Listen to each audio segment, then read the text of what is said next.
thing I didn't get was the one person who said, oh, God, Sterling's going to fill Vampire Survivors with a Reddit humour. I'm not Anthony Birch. And I don't necessarily mean that as a burn to Anthony Birch. But that's what they're referencing. Whenever you say Reddit humour in games, you're talking about Borderlands 2. I detest Reddit. Like, Reddit hates me. There's not going to be Reddit humour. Sorry, you've gotten me thinking about Anthony Birch and my one Anthony Birch story. Yeah, you've gotten me thinking about multiple Anthony Birch stories, and it's the wrong venue. I mean, the one I can probably say here, because this is the one that I always think of when I think of Anthony Birch. When I was just starting out doing this as a job and got invited to one of my first press events, it was for Borderlands 2's Tiny Tina's Assault on Dragon's Keep DLC. And I went to a press event in London, and all big NDAs. It was 3 weeks before we could actually say what we'd seen. And I'm like, okay, cool, I made all my notes. I've got a 3-hour coach journey home. I'll start writing it up when I get home. In the time it took me to get home, Anthony Birch, from the event, had posted a selfie lying down on a sofa in which the name of the game was visible on a huge banner in the background. I remember this. This was my first time having to go, am I allowed to acknowledge this? Because, every website's talking about it, and I have signed paperwork that says I'm not allowed to, but it feels really stupid I wouldn't be allowed to talk about it, because it's right there. And now I know, oh yeah, if it's publicly out, fucking say whatever, but... Oh, God, yeah. Yeah, so that's my one time I was in the building with Anthony Birch. Oh. Was that was... Thanks for that, thanks for getting ahead of that. That's a story about being in a building with Anthony Birch that's fit to publish. Moving on! Yeah. Moving on! Right, yeah, I'm hard at work today, everyone. I'm hard at work. Yeah. I've written my first video game review in years. Yeah, I heard. It's exciting. This podcast will probably be up before that, because we're still sorting out... Because I've not published articles on the Jimquisition.com in literally years. We're trying to mess around with the software to bring it all up to date. But yes, wrote a review for Dreamlight Valley. Ooh, that's going to be interesting. Very pleased with it. God, I need my own ADHD meds. Feeling productive is awesome. I am also deep in that Vampire Survivors lore. Yeah, I've read some of what you've been working on, and... Yeah, I've shown you some of my bestiary entries. I showed you my greatest achievement / greatest crime. Oh no, there is nothing criminal about what you've done there. You did exactly what I hoped you would do, and this is beautiful, and everyone's in for a treat. Right, if the only thing that's remembered about me when I die is what I wrote about milk elementals, then I'll die a happy ending. Look, in this life, you don't want to be greedy. Look, having one mark on the world is enough. For me, it's I got to publish a physical book about video game character butts, and someone let me do that. If I do nothing else, that's my one, is, the butt book. You've now got milk elementals. Right? Yeah, this is going very well. I will expect, fingers crossed, to have the full bestiary ready very soon for the game Vampire Survivors. It's very exciting. It's just some of the most fun I've had writing in a while. It's brilliant fun. And I'm also really fucking ill still. Oh no. I was a bit ill last week. Did I mention it? I must have done, because I love feeling sorry for myself. You did. Yeah. I mean, I'm not surprised you were ill and it's lingering. You've been doing nothing but travel, get beaten up for a few weeks. And then while I was ill, I travelled and got beaten up. I went to Blackpool this weekend while, I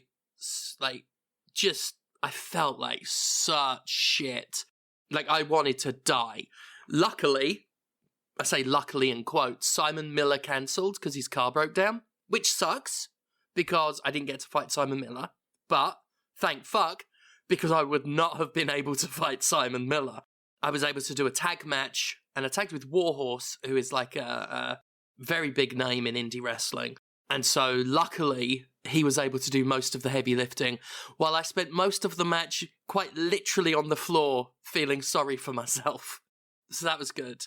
And then tore my throat up because even though I had a bit of a sore throat, I insisted on doing my whole shit with the microphone and the yelling and the screaming and the shouting. And now I've still got a sore throat because I tore it to pieces. It's better than it was. It's very uncomfortable. So if I sound a bit croaky, apologies, folks. And then for National Coming Out Day, or International Coming Out Day, I came out as someone who liked Red Faction Armageddon. So it's been a very stressful week. It's been a very big week, personally and professionally for me. How is everyone else? I had some work stuff go on that was not as stressful as expected. Yeah! It's a pretty good week. I had a few days where I was like, I'm waiting for some work stuff to arrive. Will it be good? It was good. That lets me be slightly more relaxed than usual. I'm having a good one. Excellent. How are you, Conrad? Yeah, I'm good. Yeah. The COVID is over in the house. I guess I'm getting married this weekend, so that's cool. Wait, what? Yeah, Saturday, I guess. When did this happen? When did this... Am I being a bad friend and missed something big? I know you've been getting married. Oh, yeah. Yeah. Well, it was supposed to be this past weekend, and then we had to move it up another week because, COVID. The massive fucking things you realise you've been missing when you're on ADHD medication. What the fuck? Yeah. Hey. Yeah, it's good when brains are properly medicated, huh? It's good, but it's terrifying. Like, when you see what you've missed. What the fuck? When I first properly got medicated, it was such a oh god, I've just not been taking anything in for 30 years, fuck. It's like when fucking Rowdy Roddy Piper puts the glasses on in They Live, except instead of seeing a sign saying obey, I'm seeing Conrad's getting fucking married this weekend. Yeah. Congratulations. Well, thank you. I mean, Congratulations. it's not a huge, we're just signing the paperwork.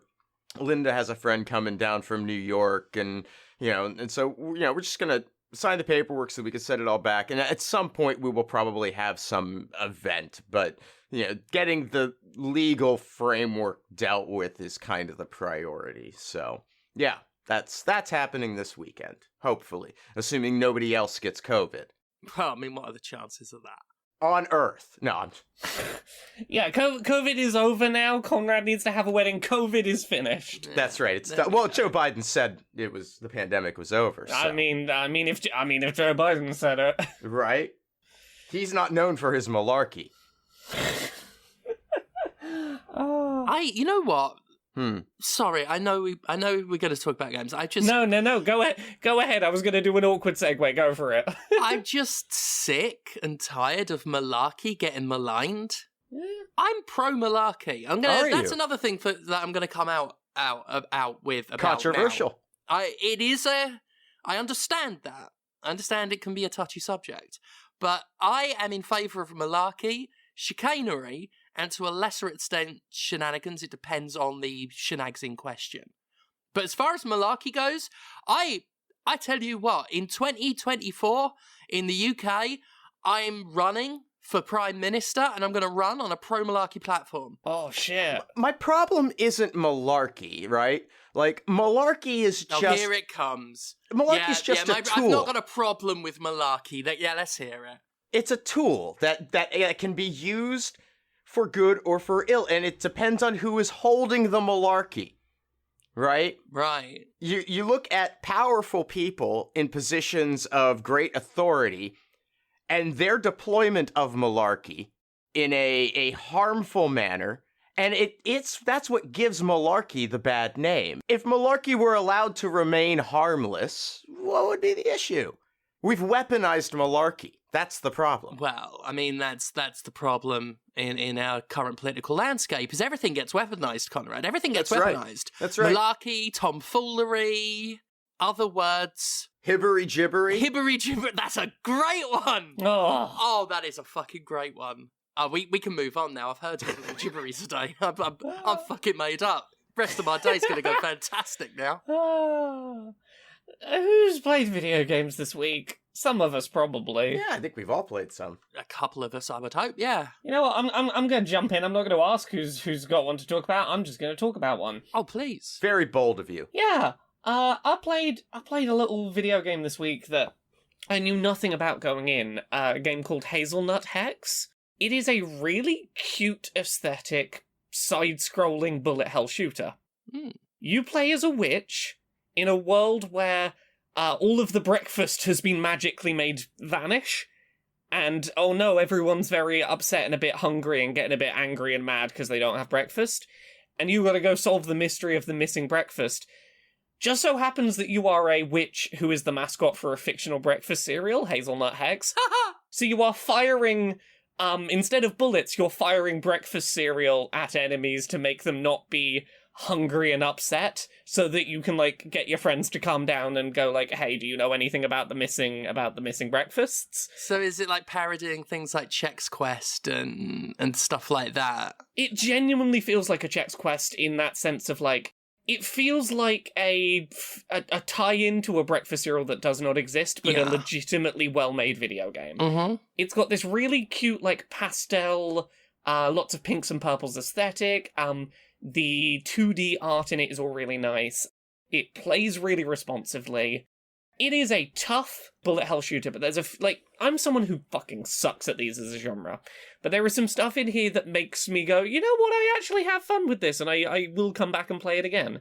So it's fairly short. It's maybe like 5, levels that each have a couple of, mini bosses and a big boss at the end. You can play through, in theory, in about half an hour.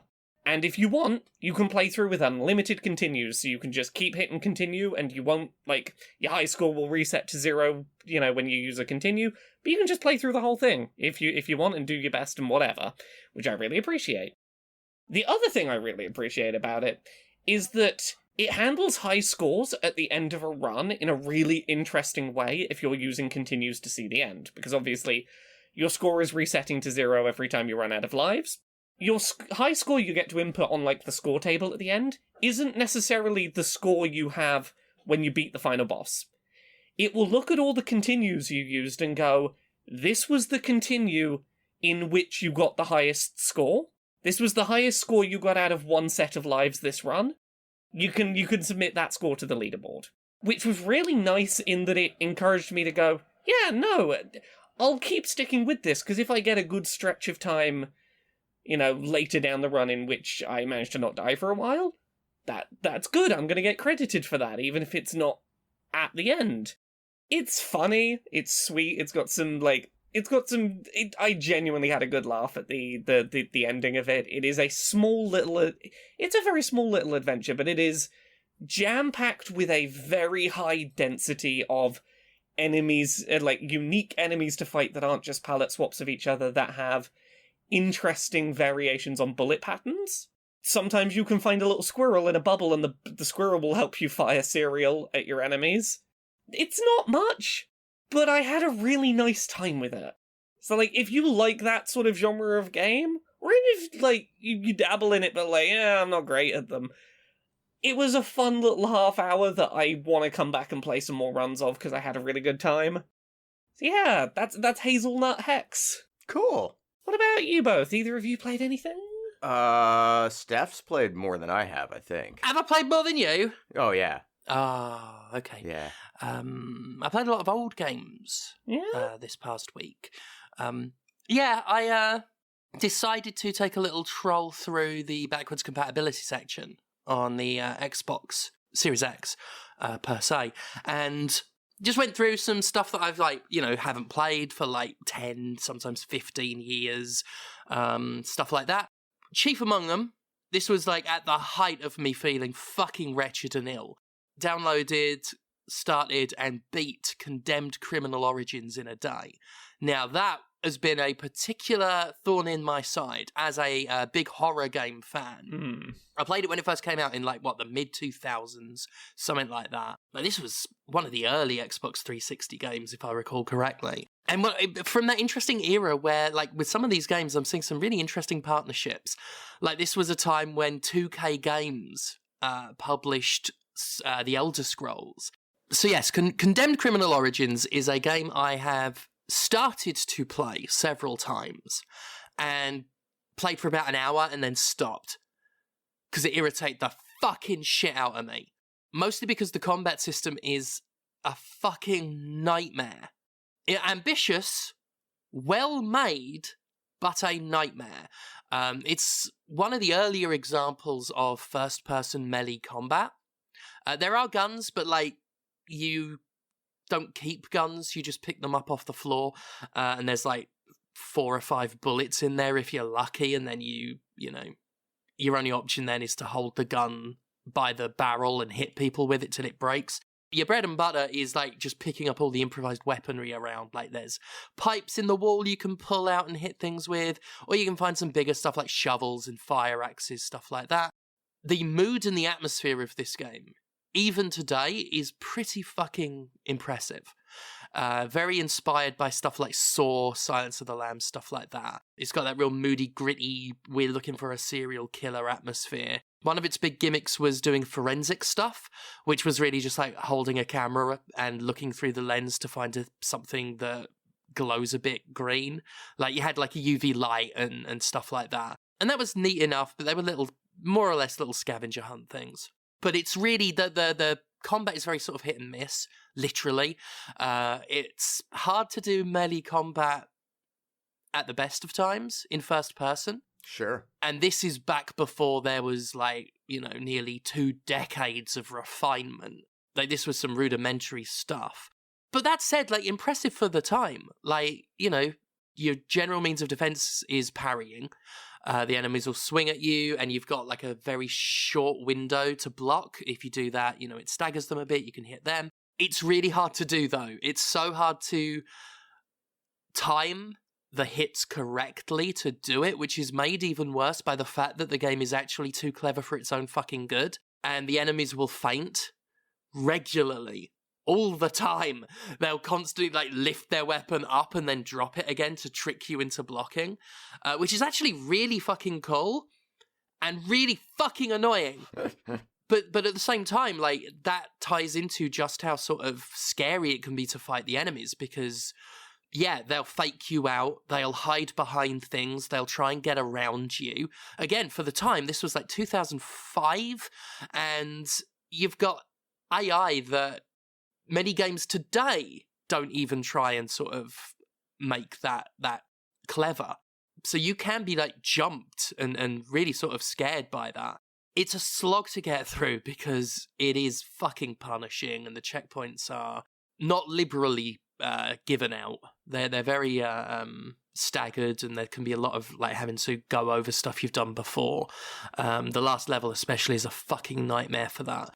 There is, however, one major problem, even though I'm glad I played it this time, and I'm really impressed with the atmosphere, and even though the story is nonsensical gibberish, it's still interesting, and when the combat does work, it is pretty cool. There is one major issue, and that's the fact that this was made in 2005. That can be a big issue, yeah. Yes, as someone who, also published works in 2005, I will hold my hands up as I understand, and I do not judge the Monolith productions of today by the Monolith productions of 2005 that thought it was perfectly acceptable to make every single enemy in the game a homeless drug addict. Yikes, yeah. Yeah. And it's not it's fucking, it does nothing to alter your perception of that being the case. It makes reference to there's some spooky shit happening, some birds are dying, and in the sequel there's some sound that's being played that makes people flip out, which is sort of worse in a way, because now you're attacking these people who truly have been robbed of agency while still being homeless and drug addicts. But in the first game, other characters will tell you, this place is full of addicts and squatters, and it's a bad part of town. And that's all the justification you need to start stoving their heads in with shovels, and when they're on their underprivileged knees, getting your choice, one of 4 cool executions. Do you want to snap their neck? Do you want to smash their head on the floor? Do you want to punch them so hard they die? Do you want to knee them in the head, Conrad? Do you want to knee them in the head, Conrad? Is that what you want? Oh, can I? Can I knee them in the head? You can! Oh, boy. Welcome to the world of condemned criminal origins, where the criminals are indeed condemned by you. And what makes this even worse is the serial killer character you're tracking down frames you at the beginning for the murder of 2 cops. And you go and you go on a quest to prove your innocence. While murdering dozens and dozens of homeless people. Oh dear. It's so troubling. It's so fucking troubling. It's troubling, but it's also like fascinating. Condemned is like a real snapshot of not just games, but like pop culture at the time.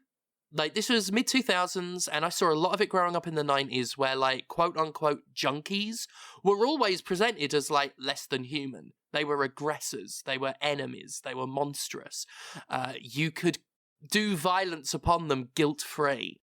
And, you know, while all of us have responsibility for the media we've produced, there is also, like, an understanding that in some ways, Monolith is really just reflecting what was considered acceptable at the time. Yeah. I'm sure to them, there was nothing nasty in it. I don't think they thought that much about it.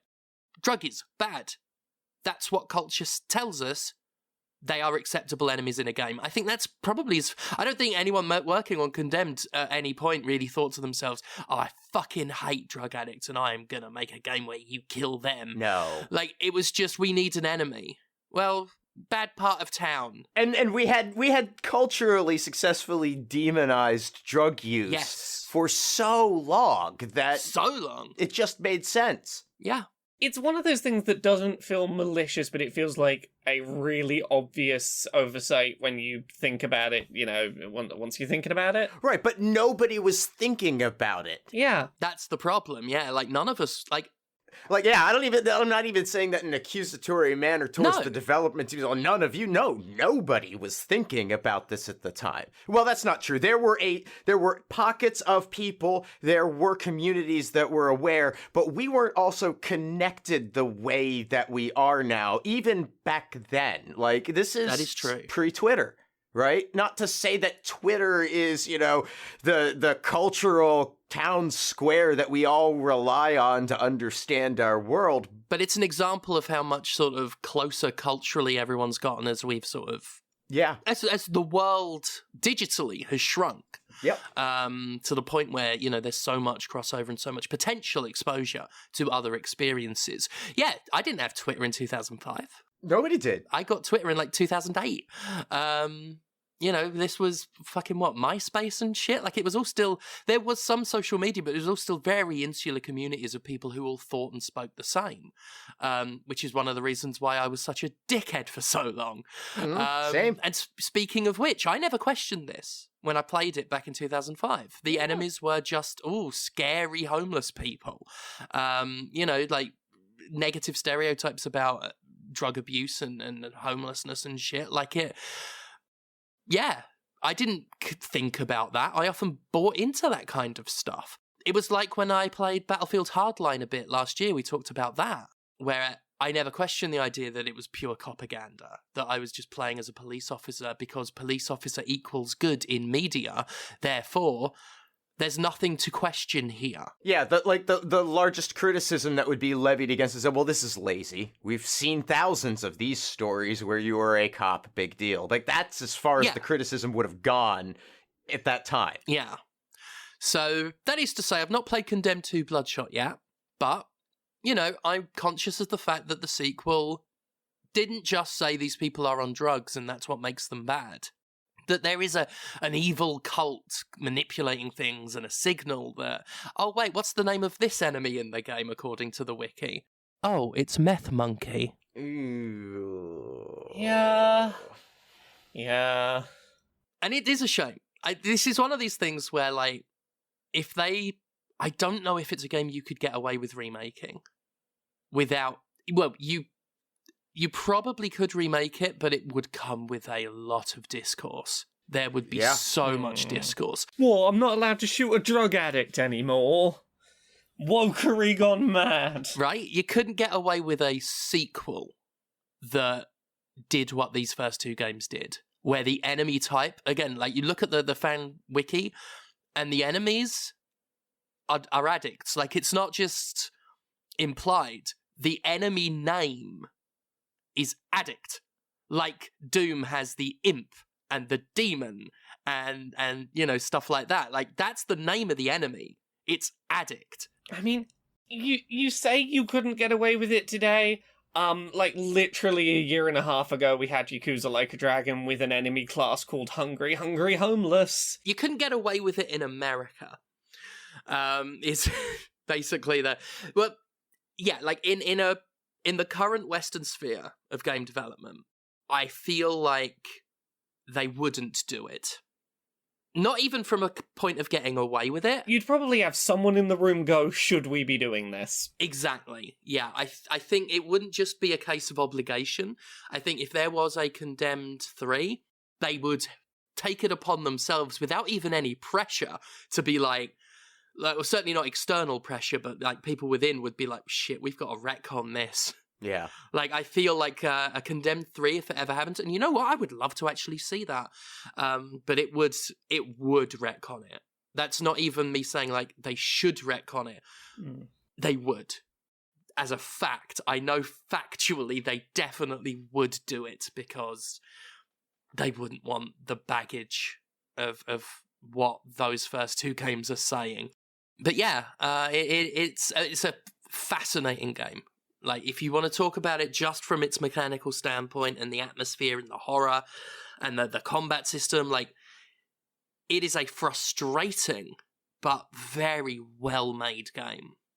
And then, you could write an entire essay on the rest of it, the theme and that. So yeah, I had a fascinating time playing Condemned. Huh. Next Step was my most used finisher, for anyone interested. All right. Well, speaking of criming, yeah, I guess, I played A Way Out. Ooh. Oh. Yeah, this came out 2018. This is a co-op game where you are playing as a pair of prisoners at a prison who are escaping and then getting revenge against the, person who put you both there, I guess. And I'll talk about the game itself in a moment, but there's a story surrounding the game that I think is kind of interesting. Oh, I caught you talking about this on stream. Yeah, so this game is available on Game Pass, which is cool. Because I like games that are available on Game Pass, right? Mm-hmm. But the thing is, it is available on Game Pass through EA Play in a partnership, which requires you to use the EA launcher to launch these EA titles. Okay, sure, that's fine. But see, if you want to use the EA launcher, you have to link it to your Xbox Live Gamer tag.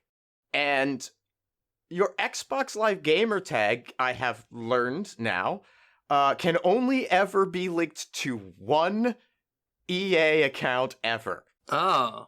And you would require then the email address and password for the EA account that was created and linked at some point to do anything with it.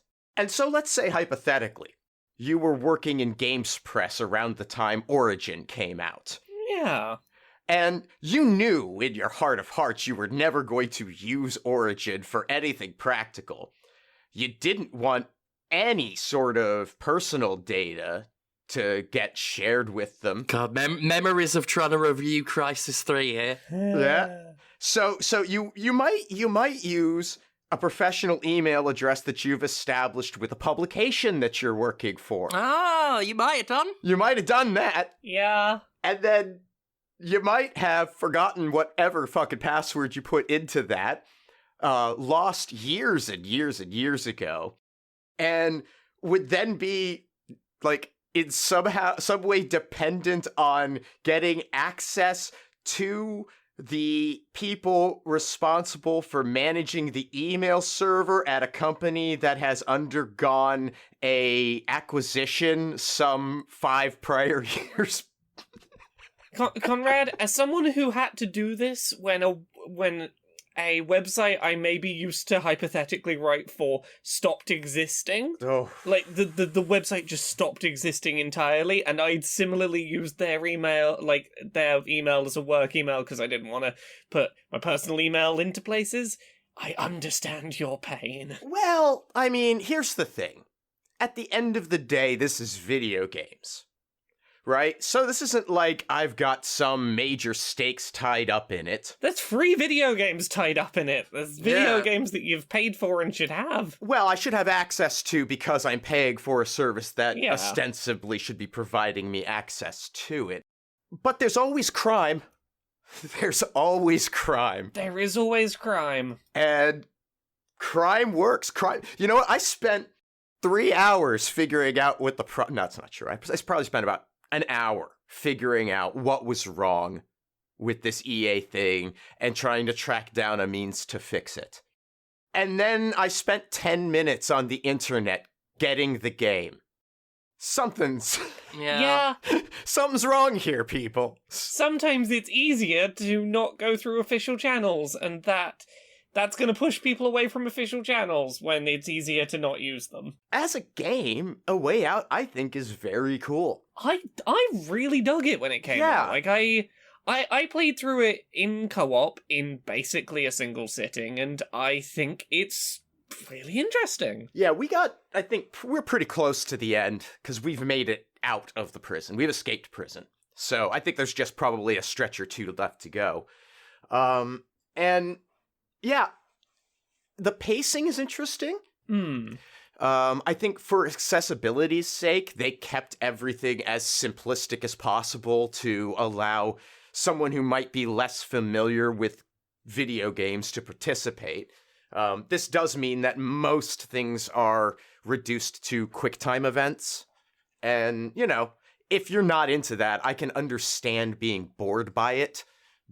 But I thought the writing was good. The general level layout, stage layout was done well. The UI was present but not obtrusive. I like the little dynamic camera stuff that it does when it needs to place more emphasis on the actions of one player versus another without eliminating the interactivity of the second player. I think all of that's really cool and really well executed. Yeah, I like this game. And I'm looking forward to finishing that last bit. It's interesting because it is less gamey, less action focused than It Takes Two, which is the next game that this development studio did. But this is much more playable for me. I'm just enjoying it more. So yeah, A Way Out's pretty good. I'm gonna hesitate. I'm gonna resist saying too much until you've finished it. I really dig the game. Yeah. I think the most interesting stuff it does, I don't think you will have gotten to yet. Oh, okay. It makes some bold choices that I think are really interesting for this kind of game. Well, I look forward to that. I'm curious to hear what you think when you finish it, because if you're enjoying it now, yeah, I think you will enjoy where it's going. Nice. Well, what about you? What have you played? I played a little bit of the Switch port of NieR Automata that's just come out.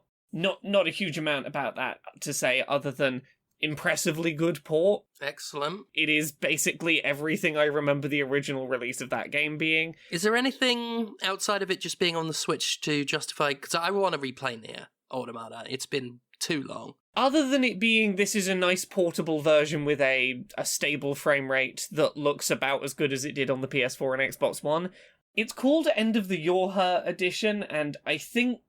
I'm like, is there any DLC or anything that released for... Did that game get any DLC? Because that name makes it sound like it comes with any DLC that might have had. I mean, there's motion controls in theory as an option if you want to shake your controller rather than press Y to do a heavy attack. Oh. That's an option that you have that I don't anticipate anyone using. Yeah, it includes the 3C1D119440927 DLC. Okay. So that's that. It contains that. Look, it's just NieR Automata, and like, here's the thing: it runs better than I expected. The original game sort of fluctuated on PS4 and Xbox, somewhere between 35 to 50 FPS, and it was a little inconsistent in that range. This is at 30, but it's locked, and honestly, I feel like that is more to its credit. It looks as good as it used to. This is, if you just want to play in a handheld form factor, this is a surprisingly good port of last gen game. Fair dues. I started playing a game called NeuroDeck that is... I picked it up because it's one of those games that was on the Switch eShop that was on sale for like less than a dollar or less than £1, and I was like, okay, cool, I'll give it a look. NeuroDeck is a deck-building roguelike about confronting phobias in a therapy VR headset. Okay. Yeah. So the general idea, and like, it is clearly a budget project made by a team that was working on a shoestring, it feels like, in that it's rough around the edges, it does not explain its own mechanics well, and like, it just sort of throws you in without much explanation, but the general gist is, you will pick from a couple of phobias to progress through that will be essentially monsters with health bars to fight by doing roguelike deck building mechanics, and you will have decks of cards that will be built up of things like junk food, which might recover some of your stamina and mood, but you know isn't helping you to defeat the phobia because you know it's just keeping you going and not doing anything about the phobia. You might have a stress ball that is you working through the phobia, and that's going to deal some damage to the enemy. And you have like a set number of actions you can do from your hand per turn before the enemy phobia attacks you. One thing I like about this mechanically, you know how many actions you've got before the enemy's going to attack, and you know exactly how much damage of what kinds of meters the enemy is going to do on its turn. Okay. You are told up front what kind of damage and what amount of damage the enemy is going to do, which makes for really interesting strategizing around knowing what you're coming up against and what you can get away with. Right. I mechanically enjoy that. Between encounters, you will, pick new cards, do little personality quizzes that will determine, we've determined your personality is like this, so get this kind of buff. Lots of interesting ideas. It plays fast and loose with its understanding of how you deal with trauma and phobias healthily. A lot of its, card mechanics, the implications of... If you were to take your mental health advice from what this game's cards suggest are healthy ways to deal with trauma, probably not a smart idea. Also, some of the enemy depictions of phobias are genuinely kind of terrifying, and a lot of artistic talent went into them. I'm gonna very lightly mention one of them here. One of them, I forget what the official name of it is, but it's the phobia of having a baby growing inside of you. Ooh. And the sort of parasitic feeling around that. And having a boss fight with a silhouette of a person with a pregnant belly with like a monstrous form of a baby trying to get out of it, and the person who's got the baby clearly being like, no, I do not want this thing growing in me, almost like an Aliens-esque the chest burster's gonna burst, is a lot. Yeah. It's a lot to just sort of throw at the... Because, not all of them are that intensely depicted, but it's a lot to sometimes throw out there. It is a deeply interesting game that I can't easily recommend, but there are some genuinely interesting deck building mechanics and some clear artistic talent on depiction of phobia in a game that does not understand how you treat mental health. It's a weird curiosity. I don't know if I would recommend people check it out, but I have spent more money and had less interesting thoughts about other games. So that's NeuroDeck. I want to put more time into it. I'm fascinated by this weird little mess of a game. Hmm. What about you, Steph? What have you been playing? So yeah, carrying on with the older games, what I've been playing. Mm-hmm. This one was on Game Pass. I was bored, and so I downloaded New Vegas. Playing that for the first time in, God, a long, long time now. It's still New Vegas. It sure is. And you know what that means? You bounced off of it after about 6 hours? Oh, no, I was going to say it was good. Oh, I mean, it is good. Oh. I was gonna say I really liked it. Oh, okay. I mean, you should. It's a good game. No, I should have stopped playing, apparently. Well, that's my experience with. Well, that's sort of my totally experience with New Vegas. Like, I love New Vegas, and enjoyed it a lot the first time I played it. But on revisit, especially now, as so many years have passed, and there are so many really good mods for it, that I wind up. I will spend 8 to 12 hours modding New Vegas. And then by the time I'm done and ready to launch, I make it through the tutorial. Yeah. And that's it. I'm just yeah, I'm good. No. It's one of them games. There are many games that are really, really good, but when I hear someone just got exhausted, burned out on it and bounced, it's nothing I can say but fair enough. Right. It certainly held my attention, especially this week where I've been in between trying to really knuckle down on work. When I've not been doing that, I've really needed some distraction just because I've had a lot of anxiety shit happening, and that's been really good for that because you can just sit down and just be absorbed by it. Yeah, it's been fun and nostalgic playing it again. I still really like its writing and its world building. I really like the way they improved the idea of karma and all of that, because they had that karma meter, but it didn't quite matter. And what was more important was the fact that every single organization in the game had their own affability meter as to whether or not you pissed them off or they liked you. And that was good. So every settlement, every major faction, you could have, you could be absolutely hated by one group, which is, always going to be the Legion, obviously. Right. And then absolutely loved by one group, which is obviously the casino full of cannibals, obviously. Obviously. And that's cool. Although there is that weird thing of you can do stuff to make them really, really love you, then do stuff to really, really make them really hate you. But neither meter goes down, so you can become adored and despised at the same time. It's full of little quirks like that. I mean, it's still a busted game, and I've been playing it on console vanilla, not even modded, so it's interesting to see really old school fucking glitches and bugs. But for the most part, it's just been a lot of fun playing it again. Great characters and just some really great fucking quests. Really good quests. The things they did with the Nightkin and stuff in that game, where they sort of really made them sympathetic, they did really well at that. There's that really nice one about the ghouls that are trying to get in rocket ships to go on some oh, I love that one. Journey to the far beyond. It's really cute, and the game's full of cute little world buildy things like that.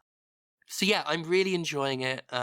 Playing it again. I've been streaming it a bit. Very easy game to stream. Yes, it is. Bethesda games in general. I know Obsidian made this, but same engine and general layout. Any game in that vein is really easy streaming. Yeah, every time I tell myself I'm going to play the game differently, but I never do. I put everything into speech and repair, and then do everything I can to fuck up the Legion, and then typically go independent for the ending rather than side with anyone. And probably going to end up doing the same thing. I mean, I've already started fucking the Legion up. Been travelling around with Boone, going to all their camps and just slaughtering them. Oh, Boone's the best. He's so great. Boone is pretty cool. Yeah. All the companions actually are really good. They're all really diverse in terms of characterization and storyline, and there's some really cute ones like EDE. I love the little iBot. I liked haven't met her in this run through, but the Nightkin that's the grandma is really cool.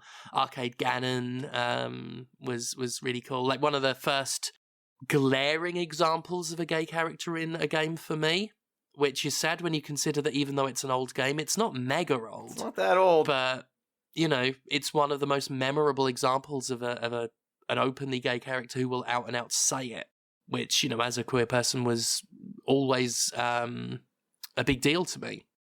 I believe there's another character in there who's also gay or bi. Can't remember right now. But yeah, I mean, no one listening needs me to tell them what their opinion of New Vegas is. No, probably not. Either you like really love it, or you think, yeah, it's pretty good. Yeah, I think those are the only two opinions. Yeah, I don't know of anyone who could. I'm sure there is someone. Yeah, there's gotta be. But I've certainly never in my life seen the opinion that New Vegas is bad. Yeah. I'd be very interested. I don't know. If it was a rational... Yeah, well, that's the problem. If it was rationally written out. There you go. You have run into the rub there. That's my expectation of where we will have difficulty. Yeah. If I could hear an argument that not at any point used the word woke, I would have that conversation. Yeah. Yeah, New Vegas is good. New Vegas. I have also been playing Fallout this week. Streaming Fallout. I got back into Fallout 4, which is not a good game. Okay, no. I really liked it when it came out. I loved it when it came out. No, I still love it. That's the thing. I fucking love this game. But as like if it were not called Fallout, right? Right.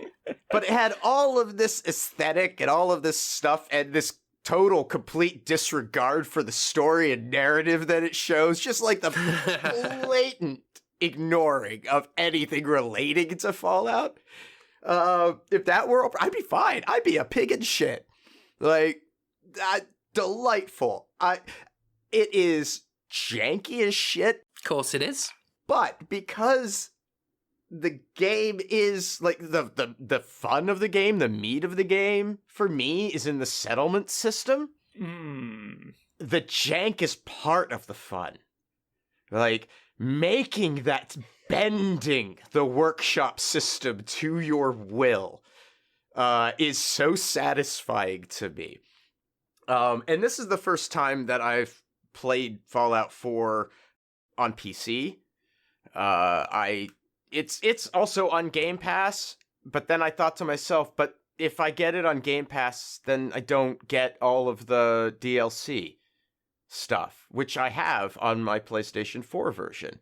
Meanwhile, on Steam, I guess I bought the whole thing for like $10 and change. So that worked out fine.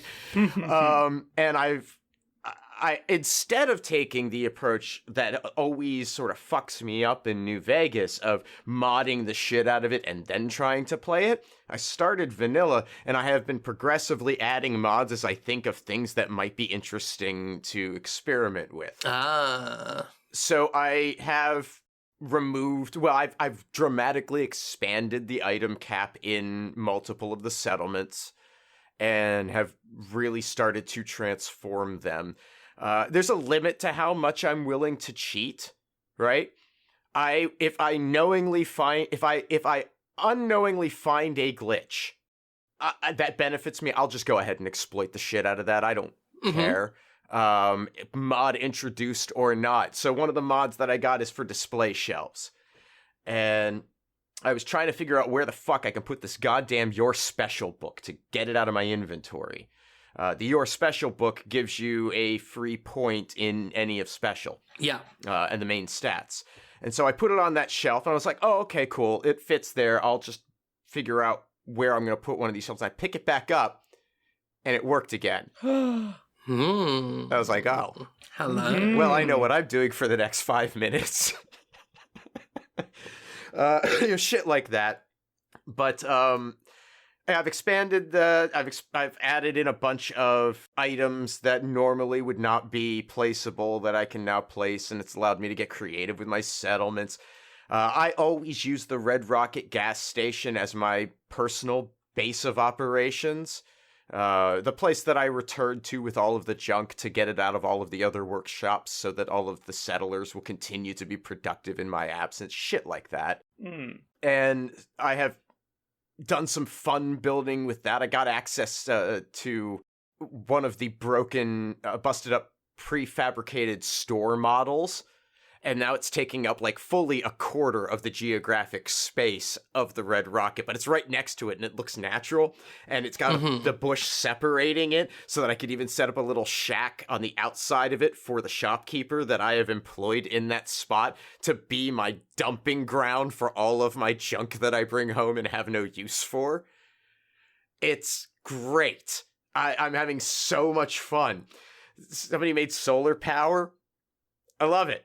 It's cool. I just build the solar power thing and I don't think about power anymore. And it raises happiness in my settlement. Great. It's so, I do not give fuck one about this story. I will say one of the things I like about Fallout 4 is that I give the writers credit. Maybe the only thing I would give the writers credit for is that they found one of the very few ways that you can introduce a character into the world of Fallout without depending on a player having some prior experience with Fallout. Right? Yes. Like and maybe one of the most relatable that you have, because you got the Vault Dweller in one. Well, he comes out of the vault, so he has no understanding of the outside world. Okay, cool, it works. I get it, right? And you got the Chosen One. Chosen One lived entirely in this culture that the Vault Dweller set up. Has no understanding of the outside. Great, works, fine. Then you get what do you call the one from 3? What's the name of that one? Oh, is it the Lone Wanderer? Yeah, that might be. I think is it might the be the Lone Wanderer? Yeah, might be. And then okay, well that's a retread, but we get all of that stuff in the vault at the beginning to help contextualize it a little more, and that's interesting. At least they play with it a little bit. And then the Lone Wanderer, yes. And New Vegas, like, the one thing I will shit on them a little bit for being lazy about is, oh, you've got amnesia. It's like, all right, okay. You know what? You put the work in everywhere else. I'm gonna let you have amnesia. But that's pretty weak sauce, Obsidian. So, but here you have cryo, and that fits so well with the, cultural milieu, the pop culture stuff that they're drawing upon, that 50s aesthetic. It's kind of surprising that someone hadn't done it sooner. But introducing that character who is pre-war, and therefore we could even more closely identify with them, and then being able to provide a reaction to how the people in this world interpret the relics of theirs. All of that is rife for opportunity that is almost completely not capitalized on, because the whole game's a shit show with the writing. And really just fails to capitalize on anything truly great about Fallout. But I still like it a lot. And I don't care about the Fallout stuff not being respected. I just don't. It's just a very strange game. Yeah. I thought it was a great game. I haven't played it in recent years, but I did very much enjoy it, but it wasn't Fallout. No, it's still very fun. It was, like you say, it was a good game, but it was very weird when you look at it through the lens of it being a Fallout game. Yeah. Everything's a little off. Mm-hmm. Stuff looks familiar, but it's not quite right. And it's just a strange little game when you look back at it. It sure is. Sure is. But I will continue playing it probably for a few weeks because I am so invested now in creating my own little story of this wasteland. It's fun. Neat. I've not really played much else this week. It's been a fairly light week on new stuff. I've just been playing a bunch of Binding of Isaac. I'm having one of those weeks. But Steph, I think you've still got one or two things you've played. One or two things. I can bust through both these at once. Yeah. Because I ain't got a massive amount to say about either one. For the first time since, again, like maybe 2005, 2006, I forget when it came out, but like early 2000s. Or late whatever. For the first time since the 2000s, I played Too Human. Some games, I think, you know what? I was a little harsh on them. Perhaps I was a little harsh, and it's not as bad as I remember it being. And then there's Too Human. It's still exactly, like, it's no better or worse, it's not different. It's exactly as bad as I remember it. Precisely, impressively as bad as I remember it. It is such a bad fucking game. It is so bad. Utter gibberish to begin with. The combat system is bizarre. It's like stick flicking to do melee combat. But not like sword swinging, not like a revengeance thing. It's like just keep flicking the stick to attack.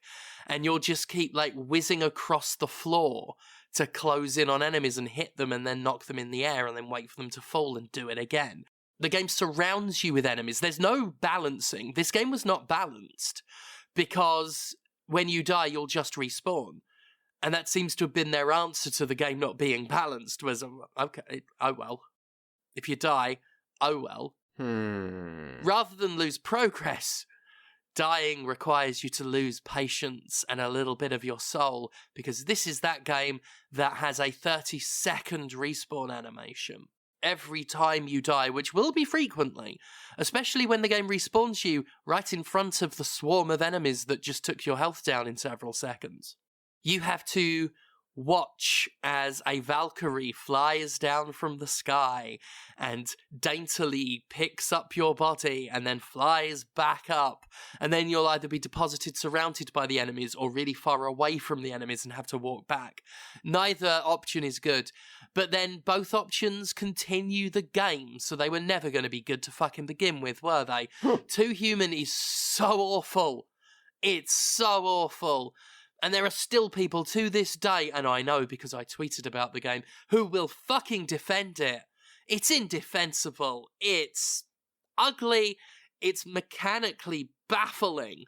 Certainly unsatisfying. It doesn't feel responsive because it doesn't feel like you moving the stick and the character swinging the thing like have any real mechanical connection to each other.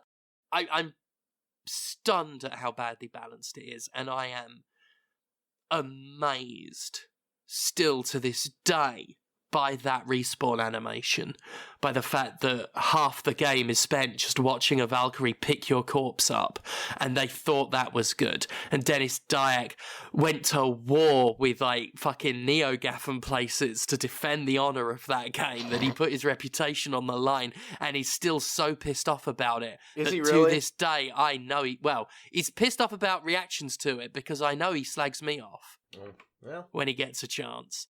So yeah, that game destroyed Silicon Knights. I think there was a core of a good idea in there, right? I mean, look, you got a modernized sort of take on Norse mythology, but with fucking robots and shit. Yeah, I'm in. Yeah, it's fine. Yeah. But they just did nothing good with it. Nothing. There's nothing good in Too Human. Nothing. There's that core concept that could have been good, right, but is buried under incomprehensible gibberish dialogue. Really poorly, like the level design is bad. They're massive, long, empty corridors, interspersed with like if there's a locked door, you can go into a little pool to go into the weird and just like find a rock and move it, and then that'll open the door, and then you'll leave that and come back, go through the open door.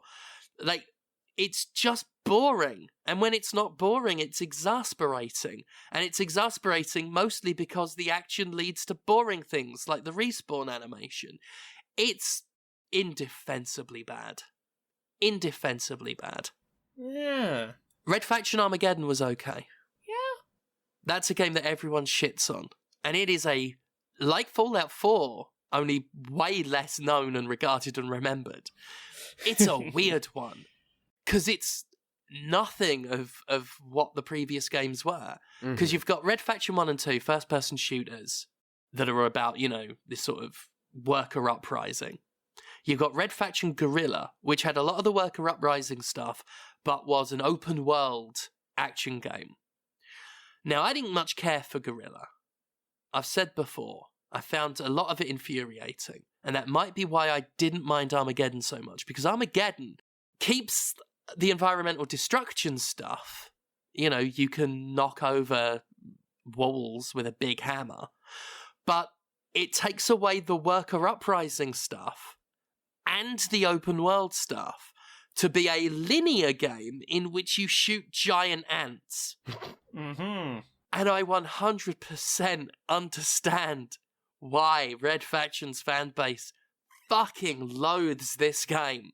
But it is sort of alright. It's not that bad. It's a bog standard third-person shooter where you just run around shooting giant ants. It's funny because it's kind of like Dead Space in a way, in that like they had this kind of idea, and then the third one EA got all of its shit going involved in, and it was like, let's make this straightforward. Yeah.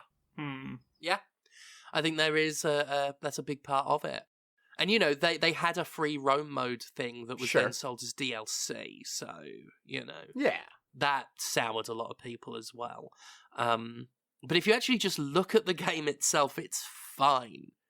And I realised that, part of the reason I was one of the more positive voices back in the day was Guerrilla pissed me off so much. So many of the missions were, infuriating, weirdly strict time limits on things, a lot of travelling on empty Mars. Being open world for open world's sake is not that exciting to me. And when you set it on Mars, which is mostly just, red desert with some, boring mining colony town outpost things. There's occasionally rocks. And that is You true. got rocks too. There are some rocks. And a couple of lampposts. So, yeah, it's got that going for it. Yeah, I mostly just found that game kind of annoying. A lot of it was just driving in a really boring environment and then, knocking over a building and getting crushed to death because it landed on you. I found the more tightly paced levels of Armageddon better. More focused. I'm not going to go as far as to say it was a better game, but I enjoyed it more. It is better focused. And yes, it is weird that you're now fighting giant bugs, but it's fine. It's fine. It's fine. Yeah. I do understand. I say this as, I'm not a massive Red Faction fan. I like the series well enough. I never even played 2. I played the first one, liked it well enough, then played Guerrilla and didn't like it. So I realised I don't have the kind of regard for the series that others do, that might have thought that it was a blasphemy, that it was a linear game about fighting giant ants. But, it was fine. I do like the building. The fact that as well as destroying things, you can hold a button and it'll repair things as well. That was neat. But yeah, I once had a little plastic giant ant. There was a little diorama, well, not even a diorama, it was like a shitty plastic statue of the main character fighting one of the bugs. I don't have it now. But playing it, I just remembered I had that weird bit of video game tat that you could probably get for 50p on eBay. And that's that. Yeah. Oh. Should we do some newsy bits before we wrap up? Yeah, let's do it. Yeah. We got the trailer for that Mario movie we were talking about last week. Oh god, yeah. I thought about us the moment I saw that, and it was the exact opposite of what we thought it would be in terms of who was distracting and who was convincing. I mean, here are my 2 thoughts I took away from that. Everything that wasn't Chris Pratt was genuinely pretty promising.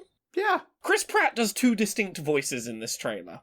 He does just Chris Pratt, no voice, just Chris Pratt, And then if any of you have watched Bob's Burgers, toward the end of the trailer, he does briefly start to sound like Linda from Bob's Burgers. Like, I've seen people who've taken that audio and put a picture of Linda's face next to it, and I'm like, yeah, that's the voice you went for. And he spent months on that. He spent months learning to sound like Chris Pratt. And you know what? Fair play to him for that. Yes, the Linda Belcher voice is how he normally sounds, actually. Oh, I see. I've got them the wrong way around in my head.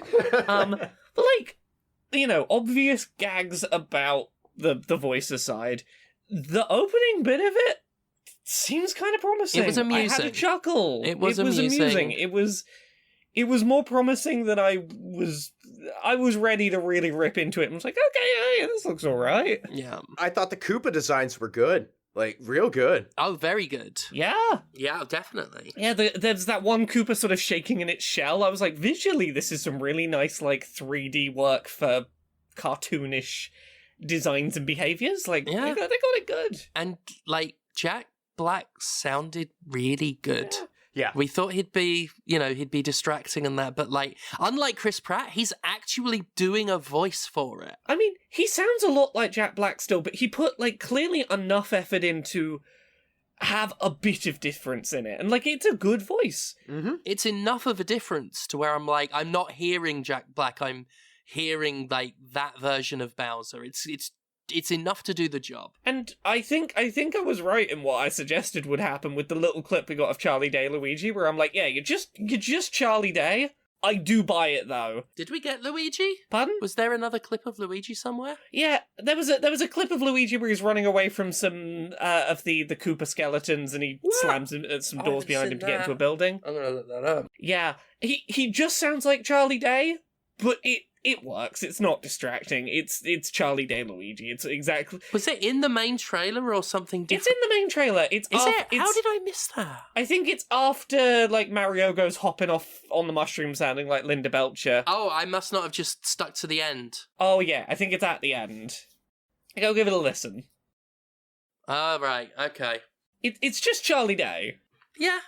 I mean, hard to tell from just noises, but, like, it's Charlie Day. He's gonna do the voice. It's enough for me to go, you know what, I don't hate that choice. I think I see what you're doing with it. Yeah. It's not distracting in the way that Chris Pratt sounding like Chris Pratt is. Mm-hmm. But yeah. So with that aside, let's get on to all the mountain of bullshit for this week, because of course there is. So we got a little bit more information about the whole Disco Elysium story that we talked about last week, where multiple people who had been working on a Disco Elysium sequel had been let go, and there was a lot of unconsensually let go, like weird phrases like that. And we've had a bit more information. It's still pretty vague. According to Martin Luiga, who was one of the co-founders of the studio, core members of the team were fired under false pretenses. I'm trying to find the full quote here. It happened late last year. They were fired on false pretenses, and then he goes on to explain that he can't disclose a lot of what he knows due to NDA situations, but he goes on. He's very pessimistic about the future of the studio and the series. I think ZAUM Studio in its current form will not be developing the sequel, and then goes on to add he's unsure how many people who worked on the original game are still there at the studio. Mm-hmm. So again, it's still not a huge amount, but it's continuing grumbling that something went down, and legally they're not allowed to detail exactly what went down, but it's not sounding great. Yeah, I can't say that I'm surprised that we're not getting more information. I expect that if this story gets told, it will be years from now. I mean, I wonder if it'll be like a lawsuit will pop up and that's when we'll hear stuff, maybe, or if it's going to be that kind of thing. Yeah, it's possible.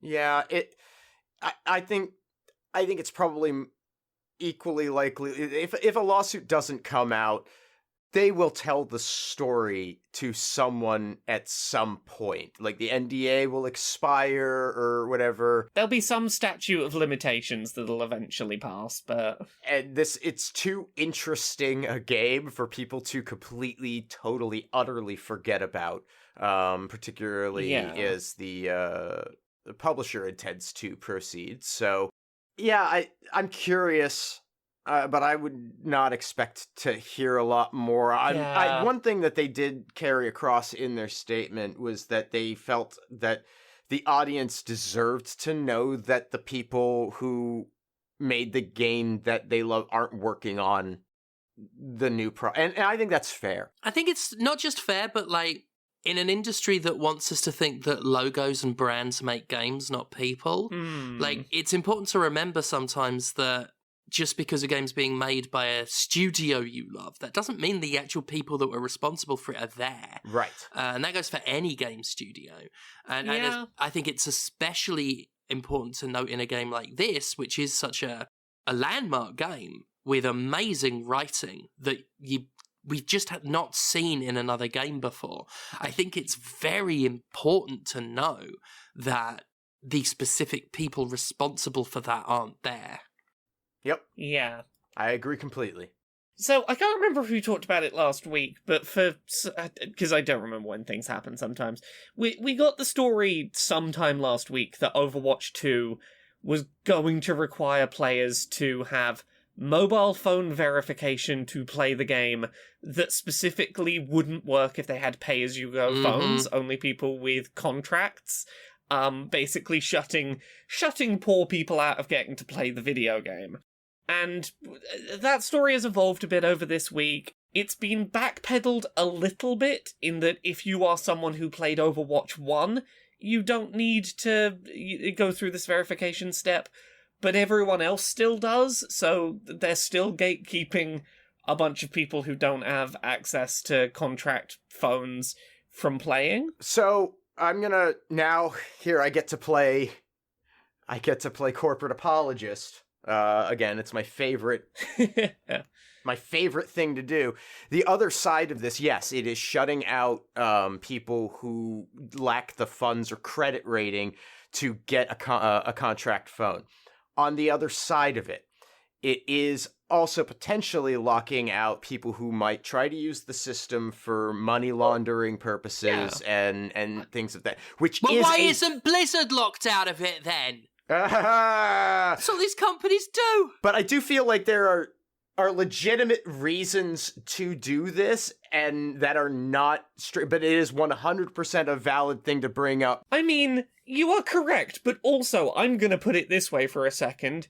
Hey, we've got a free-to-play game, a game that we only make money if you spend money in. Absolutely. We're not too worried if people who don't have money to spend can't play the game. They weren't going to spend money anyway. On top of that, I think this speaks to a pattern that Activision Blizzard has been sort of doing for a long time now. Like, wanting phone numbers, wanting to make sure that you're on certain like plans to do it.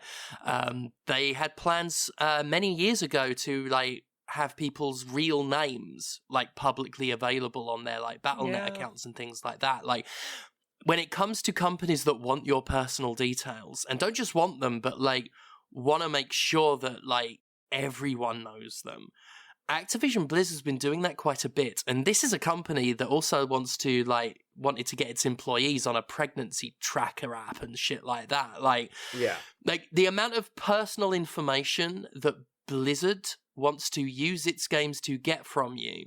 Yeah, this is a pattern of behavior for them. But by the same token, like God, this is the constant sort of push and pull that we have with regards to privacy and online systems and things like that, is that there are lots of ways that these systems get to be exploited for real harm on the basis of having anonymity available to people to use them. But this is where I'm in two minds about it. Like, because I've often had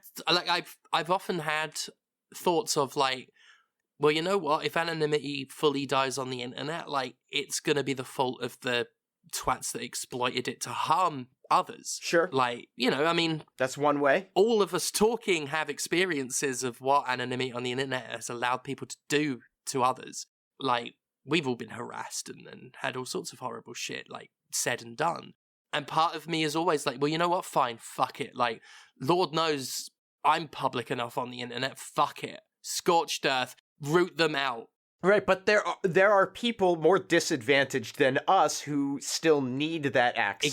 Exactly. And so right, it's not just a simple binary. Like, yeah, Yes. I agree completely. Yeah. And the main issue I have is not so much with, although there are issues of protecting anonymity, but the other big issue for me is Activision Blizzard's the last fucking company that should be in charge of what details are online and what aren't. Absolutely. It'd be nice if there was some organization we could actually put faith in to handle that kind of data responsibly. But as far as I can see, it doesn't exist. So to pull this back to the story itself, you mentioned a while back in this conversation, Steph, the idea that this is a recurrent thing, and I think that that's more true than you maybe know. It's not caught nearly as much attention, but we got the news this week that Call of Duty Modern Warfare 2 will also have this same requirement for all players. Forget the walk back of some people being grandfathered in, at least right now. You will need a specific kind of SIM card and to register your phone number, or you won't be able to play that either. And it really sounds like this is going to be the model going forward, at least for the time being, with Activision Blizzard online multiplayer games. And I know I've been the way I pitched this initially was they're trying to stop poor people from playing, but I don't play Activision Blizzard's games anymore. No.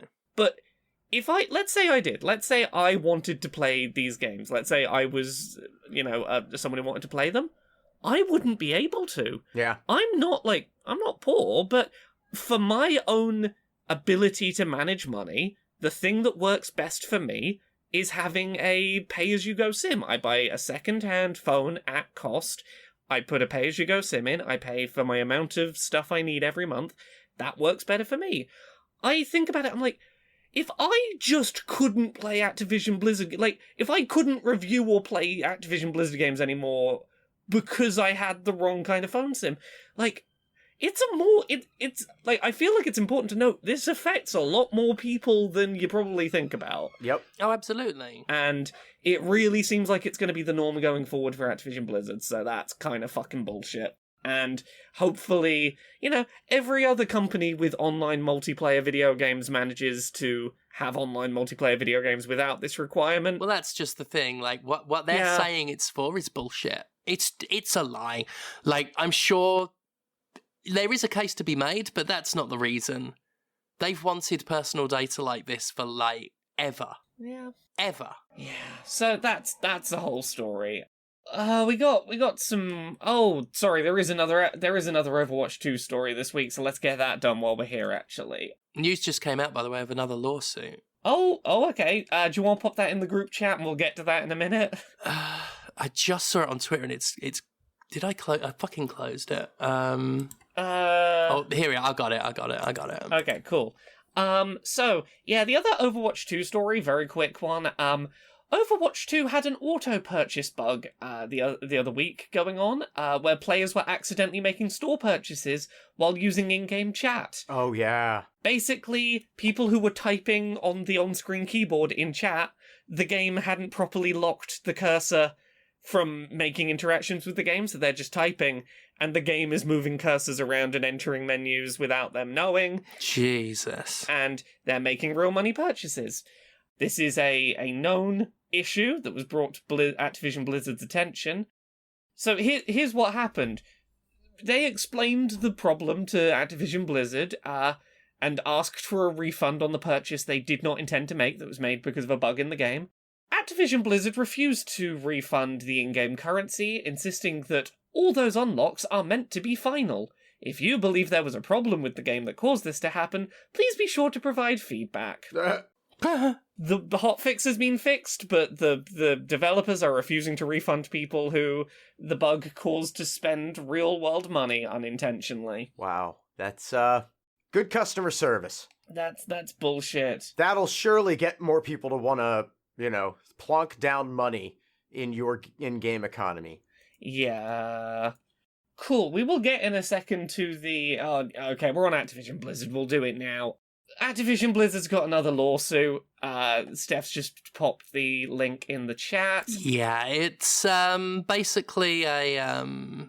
It's not that different from what we've heard before about like what attitudes are considered okay for management to have in that company. Yeah. Was an unnamed worker claimed she was groped by a manager there who threatened to release revenge porn when she spurned the advances. So Yep. She said, no, I'm not interested. He went, I'll revenge porn you. So that's, yep. yeah. The lawsuit demands the removal of head executive Robert Kotick. Get rid of fucking Bobby, get him out. Yeah. Also seeks damages against the ex-manager Miguel Vega. Yes, so... yeah, we'll keep an eye open for that. Vega did leave the company September last year, probably as I'm guessing he was one of the ones that vanished knowing shit was coming. Like, it's got the feel of that. There was a lot of them that vanished around that time. So, other bad treatment of people in video game companies. Let's talk about Quantic Lab. So, Quantic Lab is a Romanian company that does quality assurance, like QA testing, as a third-party company for other developers. They came under some scrutiny this summer, back in June, when a video was uploaded on YouTube containing details of mismanagement and malpractice at the company while it was helping on the development of Cyberpunk 2077. At the time, it was brushed off by the company's CEO, Stefan Serikretsu, at the time. But now we have more information. There was a report by PC Gamer in which employees from Quantic Lab spoke up about the conditions at the company and their time working on Cyberpunk 2077. Several employees have claimed that management told them to avoid talking about how many years of QA experience they had when speaking to CD Projekt Red. CD Projekt Red was not getting the level of experience they had allegedly paid for, and the sources said it led to the company raising concerns over the QA's underwhelming performance multiple times.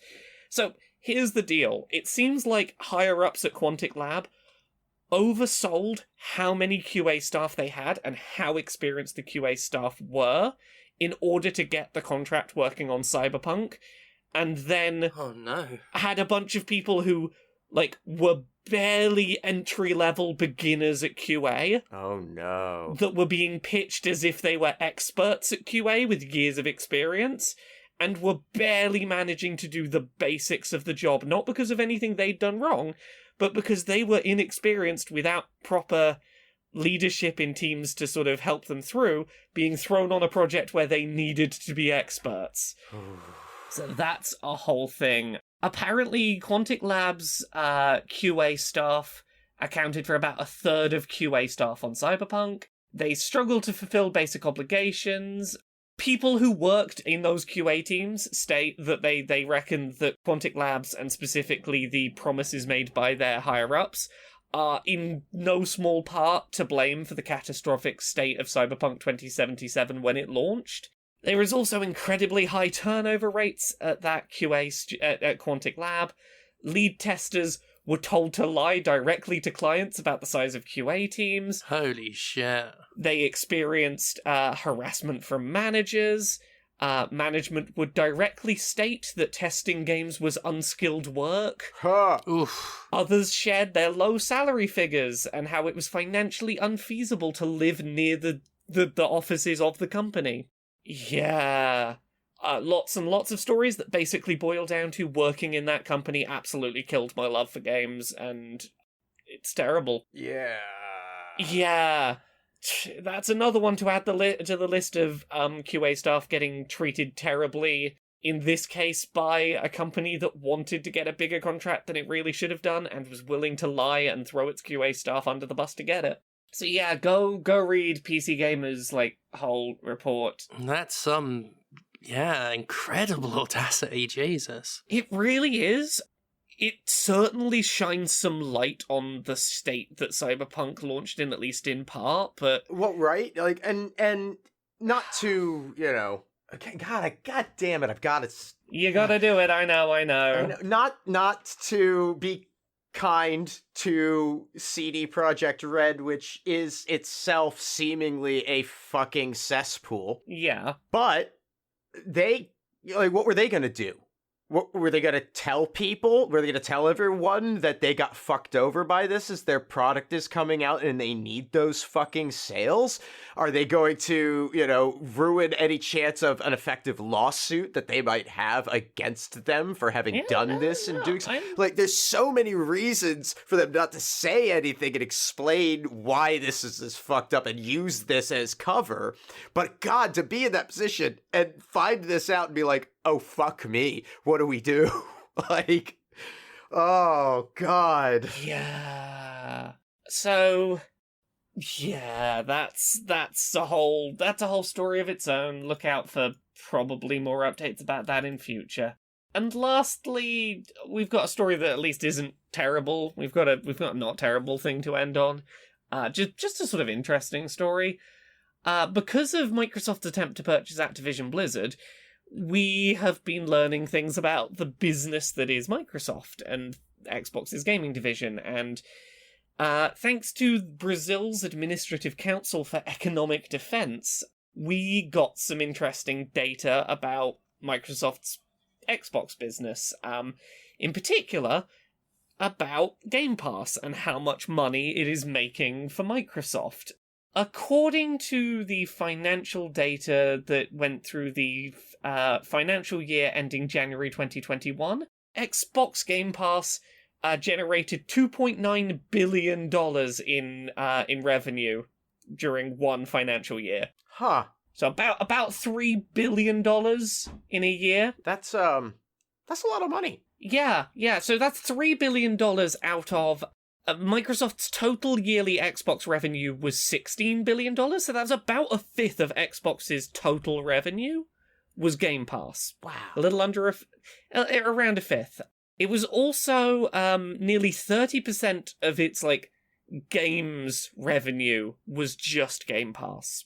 Like, if you take the hardware out of the picture, nearly 30% of their game income was Game Pass. Now, is that subscriptions only? Are we talking about only the subscriptions to Game Pass, or are we talking about the sum of purchases made through Game Pass?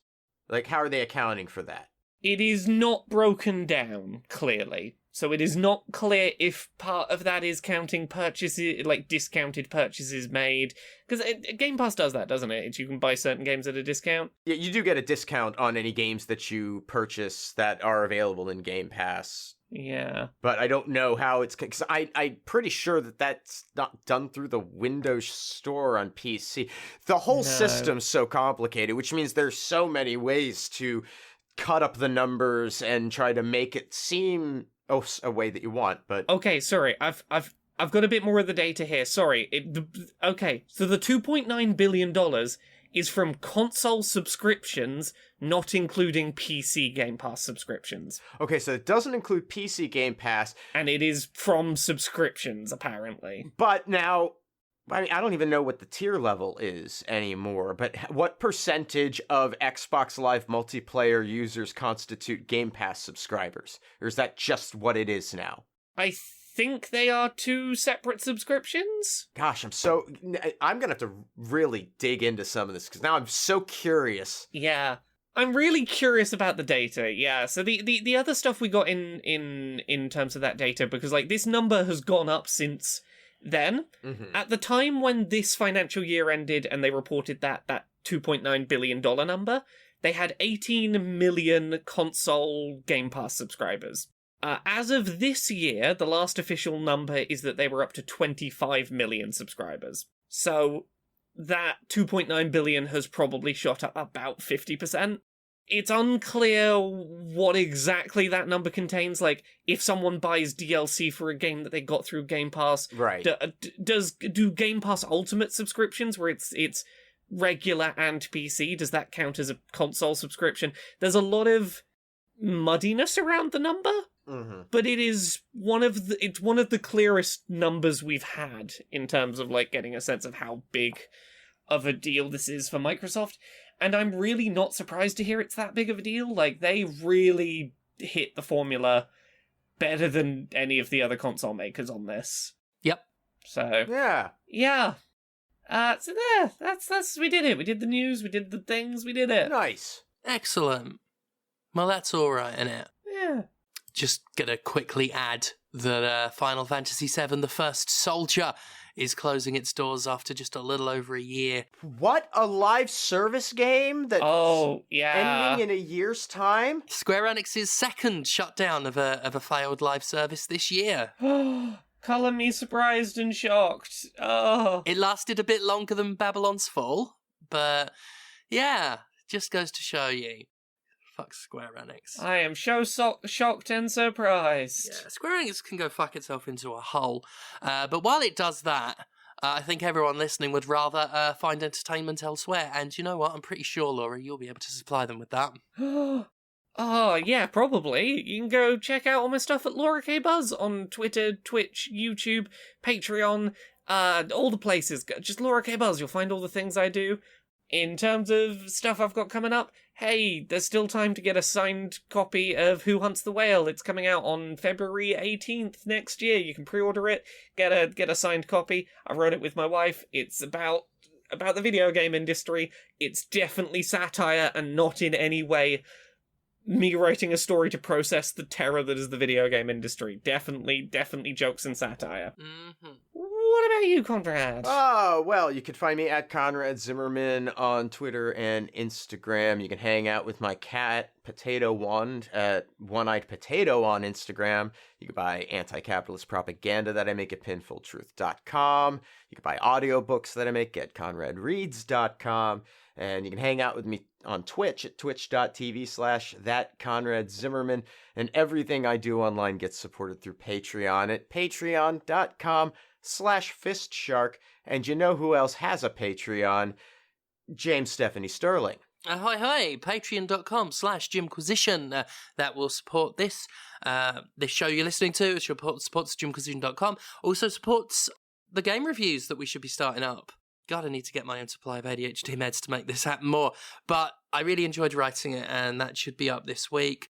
Hopefully that's the start of us doing written game reviews again.